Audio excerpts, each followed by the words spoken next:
আজকে আমরা পোহা বানাবো। পোহার জন্য যা যা উপকরণ লাগে নিয়ে নিয়েছি। প্রথমে বাদামগুলো কড়াইতে দিয়ে ভেজে নিয়েছি। ভাজার পরে তেল দিয়ে দিয়েছি।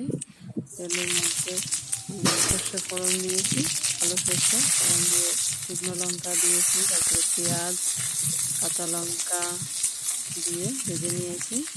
ভাজা ভাজা হলো তারপরে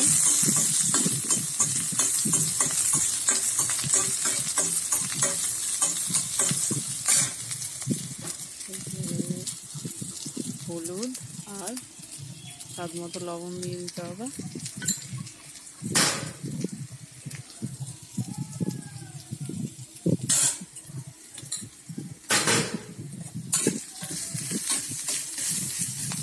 নাড়াচাড়া করে নিয়ে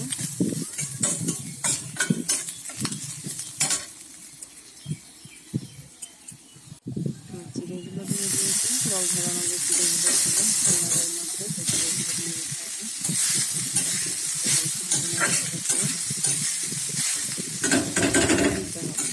গ্যাস হয়ে গেছে, দেওয়া হয়নি, মিষ্টি লাগবে। নুন দিয়েছি, কম পড়ে গেছিলো। তারপরে প্লেটে তুলে সাজিয়ে নিয়েছি। আমার পোহা রেডি।